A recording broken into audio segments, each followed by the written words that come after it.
Everyone and welcome to the Bihar teachers history makers. मेरा mobile मेरी शिक्षा। जैसा कि हम चैप्टर क्लोथ्स के बारे में पढ़ रहे थे, क्लोथ्स हमारे लाइफ में क्यों इम्पॉर्टेंट है, किस तरीके से ये क्लोथ्स बनते हैं। और कल के क्लासेस में हमने पढ़ा था कि जैसे ये क्लोथ्स जो कपड़े हैं वो तंतुओं से मिलकर के बनते हैं। इनमें दो प्रकार के तंतुओं के बारे में हमने पढ़ा था, जो प्राकृतिक और कृत्रिम रूप से बने जाते हैं। प्राकृतिक तंतुओं के बारे में हमने पढ़ा था, वो हमें पौधों से और कुछ जानवरों से मिलते हैं। और जो कृत्रिम तंतु होते हैं वो विभिन्न प्रकार के रासायनिक अभिक्रियाओं से बनते हैं। तो चलिए आज हम जानते हैं इनके बारे में थोड़ा सा और। तो जो सिंथेटिक फाइबर या कृत्रिम रूप से बने हुए तंतु होते हैं, उनसे जो कपड़े बनते हैं वो बहुत ही ज़्यादा टिकाऊ होते हैं, क्योंकि वो लंबे समय तक टिकाऊ होते हैं। उनमें चमक होती है, वो विभिन्न प्रकार के केमिकल्स को मिला करके बहुत सारी टेस्टिंग के बाद बनाए जाते हैं। ये वाटर एब्जॉर्ब नहीं करते हैं। जो सिंथेटिक या कृत्रिम रूप से बनाए गए तंतु होते हैं ये वाटर एब्जॉर्ब नहीं करते, यानी इसमें पसीना सोखने की भी क्षमता नहीं होती है।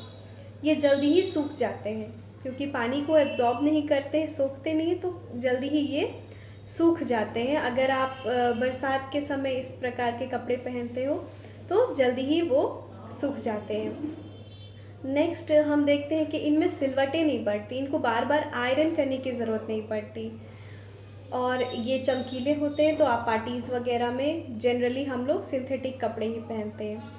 मगर कंफर्ट के जोन में अगर देखा जाए, आरामदायक हमें हमेशा जो प्राकृतिक तंतु है वही होते हैं। वो हमारे लिए आरामदायक होते हैं, हमारे शरीर को ठंडा रखते हैं, स्पेशली गर्मियों में। और सर्दियों में भी जो हम लोग ऊन वगैरह शीप से, गोट से, कैमल से, याक से जो मिलता है हमें, तो वो हमारे शरीर को गर्माहट प्रदान करते हैं। तो ये थे इन दो प्रकार के तंतुओं के कुछ विशेषताएं। आगे हम देखते हैं कि इन कपड़ों की देख रेख हमें कैसे करनी चाहिए। किसी भी कपड़े को आप सबसे पहले बहुत ही साफ़ और अच्छे क्वालिटी के साबुन या डिटर्जेंट से साफ़ करें। दूसरी बात, धोने के बाद उन्हें अच्छे से धूप में सुखाना बहुत ज़रूरी है। धूप में कपड़े सूखने से उनका जितना भी बैक्टीरियाज है वो सब मर जाते हैं। नेक्स्ट हम देखते हैं कि जब कपड़े सूख जाते हैं तो उनको आयरन करके रखने से, यानी इस्त्री करके रखने से उनकी जो लाइफ है या वो थोड़ी और बढ़ जाती है, वो और अच्छे दिखते हैं। और जैसे कि हम देखते हैं कि कुछ बहुत डेलिकेट कपड़े होते हैं, जैसे कि सिल्क के कपड़े, वुलन कपड़े, ये हम साल भर नहीं पहनते, इन्हें हम कुछ स्पेशल मंथ्स में पहनते हैं। तो हमें क्या करना है, जब इनको रखना है तो इनका रख रखाव बहुत अच्छी तरीके से करनी चाहिए। इनमें हम कपूर की गोलियां, जो नेफ्थलीन बॉल्स कहते हैं, कपूर की गोलियां उसमें रख सकते हैं।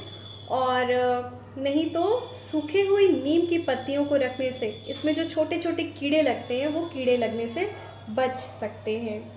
तो ये थी जानकारी तंतुओं की कुछ विशेषताएं और कपड़ों की रख रखाव कैसे करनी चाहिए। तो होप करती हूँ, आशा करती हूँ कि आप लोगों को इस चैप्टर समझ में आया। धन्यवाद।